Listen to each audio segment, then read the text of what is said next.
Whilst working on a top secret research plan, your granddad and 5 other members of your family are kidnapped by a mysterious alien force. You, the tough, stubble-jawed mercenary type, are the one to rescue them. Midnight Resistance is a scrolling shoot-'em-up, much in the mould of that classic game Green Beret. What I particularly love about this game is the fantastic music by Keith Tinman. It really gets going with some decent beats and fits the rhythm of the game perfectly.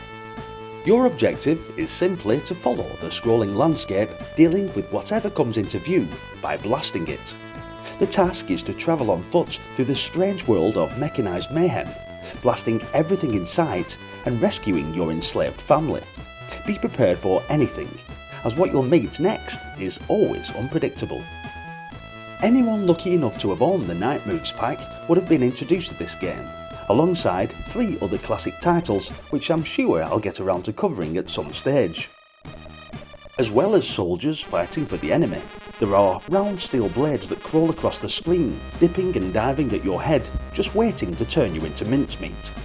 Then there are the big guys, kitted out with steel tanks and a tough guy image, who take a lot of killing.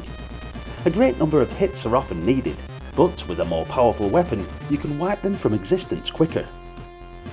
Oh, but hang on, it looks like the single remaining member of the now vanquished Midnight Resistance is making a solitary stand against the teeming hordes, and that hero, matey, happens to be you. It's such a shame that, like Target Renegade, it lacks the 2-player option. After each level there is a special weapon screen, where you can buy new weapons with keys, as weapons are locked behind a sheet of glass. You have to pay with keys collected from dead foes throughout the level in order to access them, and near the end of the game you can also unlock your kidnapped family members. Blue enemies serve only to get in your way, but the orange ones drop a key when killed. And sure enough, here's a key that was once an orange adversary. That was until I peppered him with gunfire. Weapons available include shotguns, flamethrowers, homing missiles, nitros, 3-ways and various power-ups. Besides these, you can always rely on your normal rifle that remains with you throughout, as these extra weapons are dropped once you run out of ammo, returning you to your trusty pea-shooter rifle. Losing a life results in the loss of any special weapons you have, as well as any keys collected. However, the keys are scattered around you as you die, and are still there to be recollected, depicted by a number of keys that you previously held, along with any special weapons you had if you come back to life. So be sure to quickly collect these back, or they will be lost forever. Don't! The amount of moves that your character has at his disposal is pretty good too.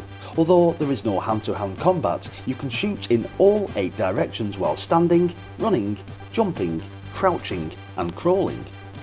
You'll need to master this, as on later levels the scrolling changes direction, so that by the end you will have travelled in all 4 directions, thus allowing you to be murdered from every conceivable angle. The gameplay throughout Midnight Resistance is challenging and relatively fast.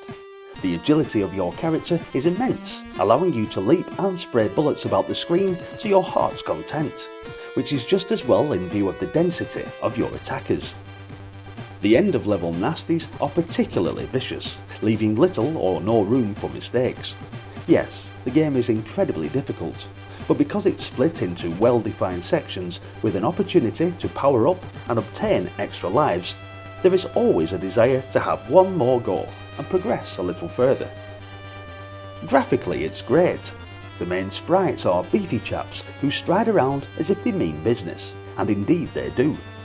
The armoured vehicles that attack from time to time are tough to crack, and this is why it's imperative to regularly visit the armoury.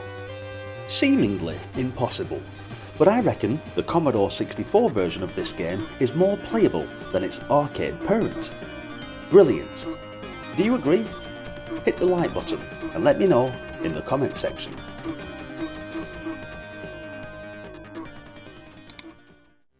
A massive thank you for watching, guys. Check out the playlist for more Commodore nostalgia, and don't forget to hit subscribe. There's more videos coming next, so stick around and see if this was another classic that you remember. Until then, thanks again, and bye for now.